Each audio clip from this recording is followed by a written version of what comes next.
Olá, meus irmãos, filhos do nosso eterno Criador. Mais uma vez, eu quero agradecer aos meus irmãos, aos meus queridos amigos, aos nossos queridos irmãos aí do YouTube, os nossos inscritos no nosso canal. Agradeço de coração, meus queridos. Olha, eu vou falar uma coisa para você. A você que ainda não é inscrito no canal do nosso irmão Alberto Lírio, você que ainda não se inscreveu nos canais da graça de Deus. A graça de Deus, queridos, eu não vou dizer que é um fenômeno, porque esse termo a gente não vai usar para os ensinadores da graça. Mas a graça de Deus, ela tá tanto em evidência que as pessoas pensam que nós estamos usando outra Bíblia ou lendo outra Bíblia. Você sabia que tudo que nós ensinamos, sempre esteve escrito na Bíblia? Qual é a diferença? A diferença está no entendimento. O entendimento, querido, é que faz você se situar dentro da palavra a ponto de você fazer perguntas. Quando você começa a ler, estudar a palavra de uma maneira ampla, direcionado pelo Espírito Santo de Deus, ali acontece uma coisa inexplicável. Parece que todo aquele véu que você tinha, aquela escama, aquele caluma que você tinha dentro das vistas, vai saindo assim de uma forma impressionante. Ali você começa a entender a palavra do nosso eterno Criador. O vídeo que eu vou colocar aqui para você assistir hoje, ele vai trazer um assunto que ele é muito relevante. Isso aí, ele tem muita relevância. Por quê? Porque é o que nós estamos vendo, é o que nós estamos assistindo no nosso dia a dia, no meio do mundo religioso, principalmente no meio pentecostal. Alguém pode dizer assim: ah, mas vocês falam muito dos religiosos, vocês falam muito das denominações. Não, nós não falamos de pessoas, nós falamos do sistema que está infiltrado dentro do mundo religioso e que os líderes religiosos não querem que você enxergue deste ângulo. Eles querem que você enxergue as coisas no ângulo que eles passam para você, se é que passam. Por exemplo, ouça-me, por favor. O Evangelho eterno, ou as boas novas eternas, para um bom entendedor, sabe que Evangelho quer dizer boas novas. Então, as boas novas eternas, ela nos isenta disto aqui que eu vou falar para você. Você tem observado que no mundo evangélico, no mundo religioso, existe uma disputa muito grande por cargos, disputa por posições, disputas por poder, quem é o melhor, quem é o pior, quem prega mais, quem prega menos, qual o pastor que tem mais ovelhas, entre aspas, quem tem o carro mais bonito, quem tem a igreja maior, o templo, não é? e por aí vai. Então, a vantagem de quem já entendeu que nós estamos depois da cruz e depois do juízo do ano 70 descer, não mais está preocupado com essas disputas que existem por aí. Essas ambições, essas disputas por cargos, por posições. Você sabia, meu querido, que Jesus, na cruz, é bom você entender isso, tá, pastores? É bom você prestar atenção nesse estudo aqui, que isso aqui é para você. Quando Jesus deu o brado na cruz de Tetelestai, eu tenho certeza que você nunca ouviu alguém do sistema religioso falar isso para você, o que eu vou falar aqui. Quando Jesus ele deu o Tetelestai na cruz, ele jogou por terra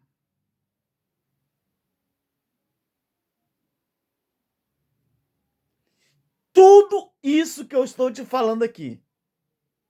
Jesus cravou na cruz essa disputa, essas ambições. Ele desmontou na cruz, meu querido, 3 sistemas. Você nunca ouviu falar isso não, não é? Claro que os ensinadores da graça, os ensinadores das boas novas eternas, você já deve ter ouvido falar isso que eu vou falar.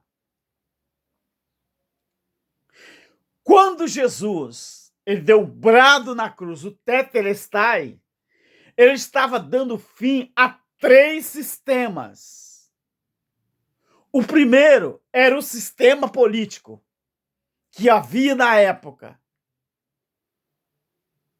Mas o sistema político não era aquele sistema político de Roma. Era o sistema político que estava infiltrado junto com o sistema religioso. Jesus ele cravou na cruz. Ele desmonta na cruz o sistema político, o sistema cultural e o sistema religioso. O que o sistema político daquela época fazia? A política estava infiltrada dentro do sistema religioso que foi capaz de opinar no que diz respeito ao destino do que eles fariam com Jesus, o Filho de Deus. Foi o Sinédrio, junto com os sacerdotes e sumos sacerdotes, que tomaram a decisão de condenar a Jesus e soltar Barrabás. O sistema político só colocou em prática aquilo que o sistema religioso decidiu. Meu querido, você sabia que o sistema político da época respeitava o que o sistema religioso de Israel decidia? Se você estudar um pouco a história de Alexandre o Grande, no que diz respeito à cultura de Israel, você vai aprender isso que eu estou falando. Alexandre o Grande, ele foi diferente de todos os imperadores que antecedeu a ele. Então, quando Jesus ele veio e cravou o Tetelestai, o primeiro sistema que eles desmonta na cruz foi o sistema político. Em segundo lugar, Jesus desmontou na cruz o sistema cultural. O que a cultura judaica fazia? Fazia parte da cultura judaica condenar um ser humano pelas suas atitudes que eles faziam ou cometiam, podia ser ela qual for, porque a lei estava de pé. A lei era capaz até de expulsar pessoas de dentro do templo quando eles começavam a entender verdadeiramente qual foi o propósito da vinda de Jesus ali nos seus dias. Dá uma olhada no capítulo 9 de João e veja o que aconteceu com aquele cego após Jesus ter curado ele. Você sabe o que os sacerdotes e sumos sacerdotes fizeram?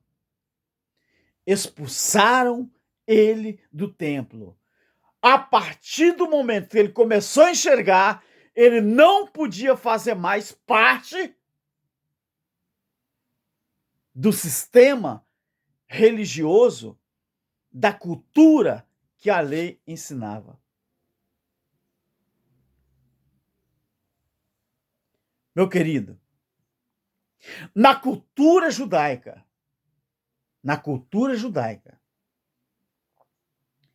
se alguém pegasse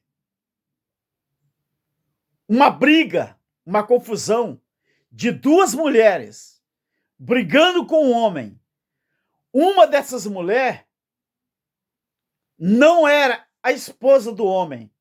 Se porventura, na confusão, ela encostasse a sua mão na parte íntima desse homem, pela lei judaica, a mão dela tinha que ser cortada.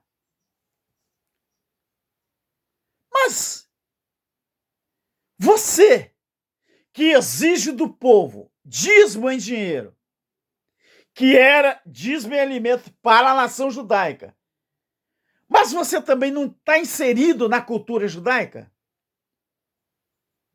Você que ainda acredita que o batismo em água ainda vale depois da cruz.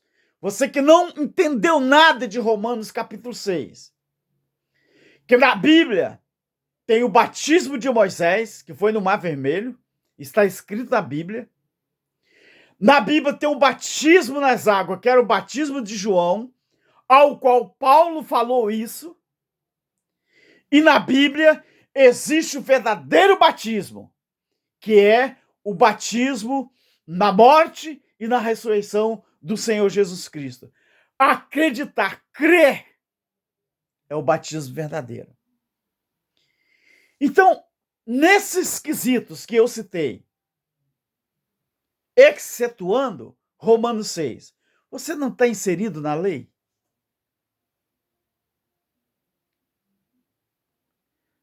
Mas Jesus julgou. Ele desmontou essa cultura judaica ali na cruz.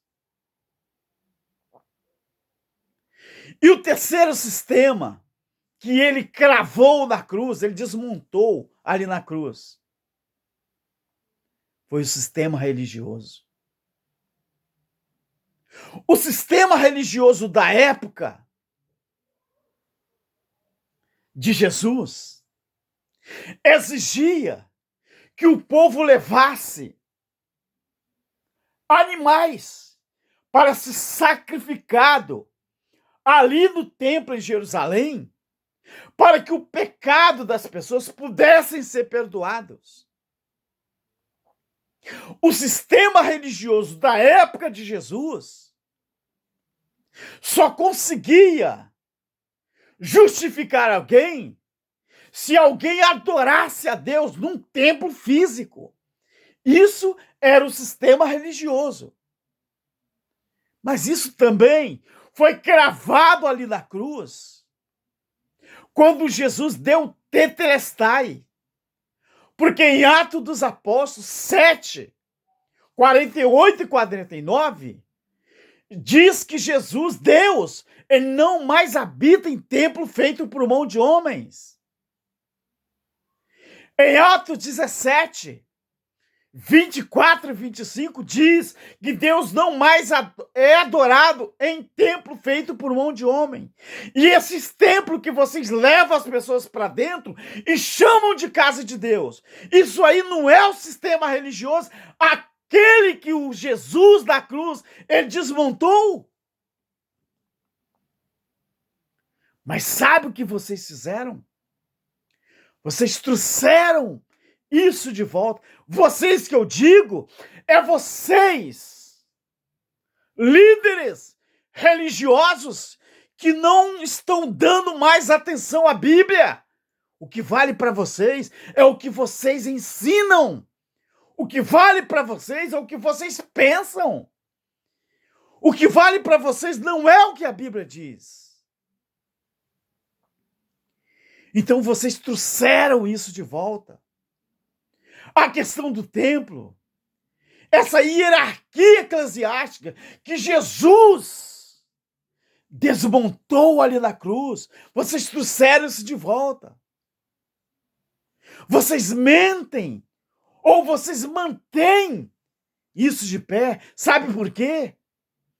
Porque isso traz fama, isso traz dinheiro, isso traz poder. É por isso que vocês ressuscitaram o sistema político, o sistema cultural e o sistema religioso da época da lei. Vocês trouxeram isso de volta, queridos. Porque isso dá a vocês status.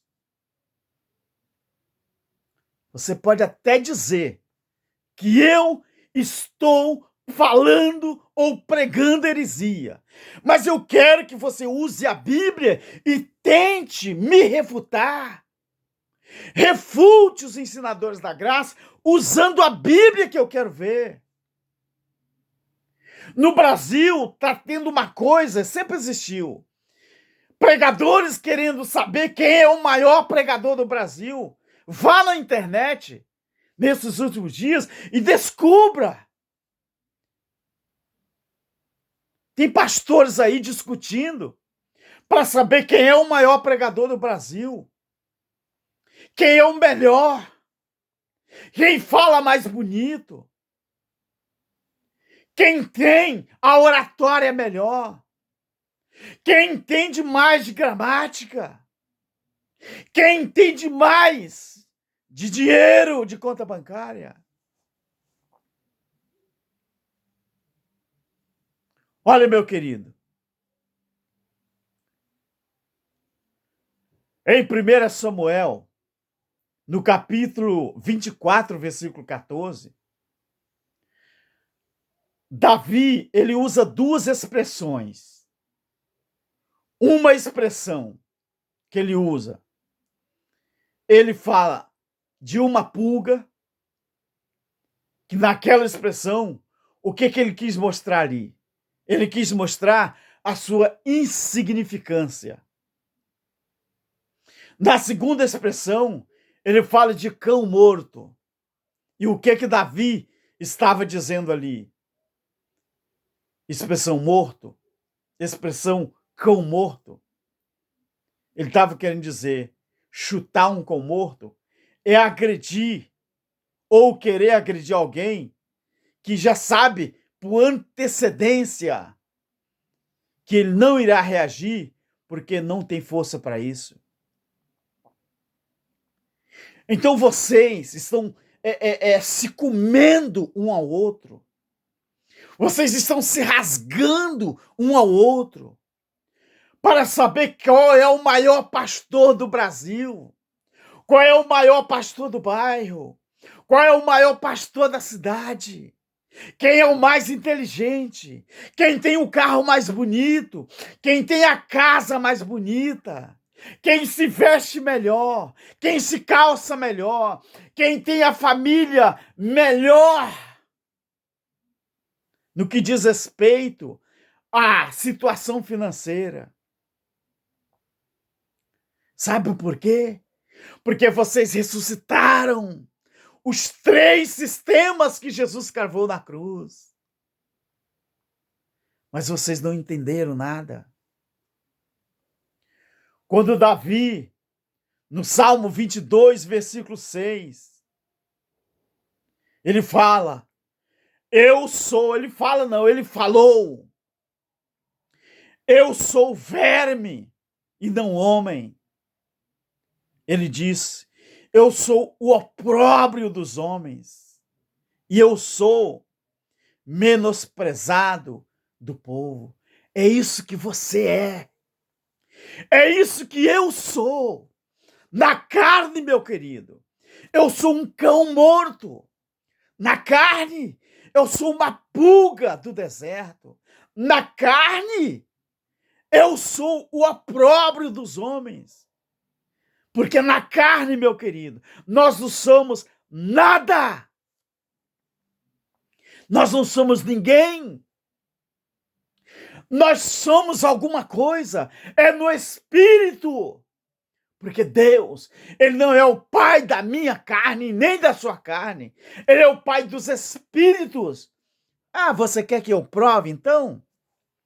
Você quer que eu prove, então, na Bíblia, o que eu estou falando? Pois não, meu querido. Os ensinadores da graça, do evangelho eterno, das boas novas eternas, não falam nada que não esteja na Bíblia. Olhe em Hebreus capítulo 12, o versículo 22 e o 23. Respeite, tá bom? O tempo verbal inserido no texto. Mas tende chegado ao Monte Sião. Isso aqui Apolo está falando para os hebreus. Mas isso aqui era já uma ponta do iceberg que ele estava dizendo que aconteceria. Mas aqui ele já está antecedendo. Mas tendo chegados ao Monte Sião, a cidade do Deus vivo, a Jerusalém celestial e aos muitos milhares de anjos, e a universal Assembleia dos Santos, dos primogênitos, a igreja dos primogênitos, inscrita no céu, vocês têm chegado a Deus, o juiz de todos, e aos espíritos dos justos aperfeiçoado. Você que diz aí que nós somos hereges, obrigado por você entender que somos hereges, porque para nós isso é uma honra, porque Jesus foi chamado de herege e eu não tenho tanta honra assim. Deixa essa honra para ele. Você viu aqui, meu querido, que você na carne, nós somos um verme, nós somos uma pulga no deserto. É claro que essa palavra, quando Davi escreveu isso aqui, quando Davi, ele mencionou, ele estava se dirigindo a Saul. No contexto, era Saul. Porque Davi estava dizendo, será que eu vou perseguir o ungido de Deus como se fosse um cão morto? Como se fosse uma pulga no deserto? Agora, sobre verme e folha seca, ele trouxe para ele mesmo isso. Então, será que é isso, meu querido? Que o Eterno mandou você fazer? É isso que o Eterno mandou vocês ensinar ao povo? Eu acredito que não. Por que vocês ressuscitaram os 3 sistemas que Jesus cravou na cruz? Olha, só quero te dizer uma coisa. Eu não vou pagar para ver. Agora, se você quiser pagar para ver, o problema é seu. Pagar o quê, irmão Alberto? Explica aí. Romanos 8. Não é todo o ser humano que acha que tem o Espírito de Deus dentro dele, que tem, não. A sepultura, ela só não vai prevalecer, que é a tradução para a palavra inferno, ela só não vai prevalecer contra aqueles que têm o Espírito de Deus dentro deles, porque já é espíritos aperfeiçoados. Agora, tem uma grande coisa, um perigo, que eu quero te ensinar e eu preciso que você não pague para ver. Que quem não tem o Espírito de Deus nele, a sepultura vai ser a condenação eterna. Morreu, o Espírito não retorna. Agora, a morte eterna, ou a condenação eterna, é para aqueles que a sepultura, o Geena, o Hades, o Tártaro, conseguir prevalecer. Ali é o fim de tudo. Mas para os filhos de Deus, o Espírito retorna. Preste atenção, meu querido. Os ensinadores da graça não estão para brincadeira, não. Não estamos para brincadeira. Nós estudamos e depois nós te mostramos na Bíblia o que é a verdade, o que é a mentira, o que é o engano e o que é a realidade. Um abraço para o nosso irmão Cláudio Mendes, do canal Limpos pela Graça, o Evangelho Eterno. Um abraço a todos os nossos irmãos que ensinam a graça mediante as boas novas eternas. Fique na paz. Amém.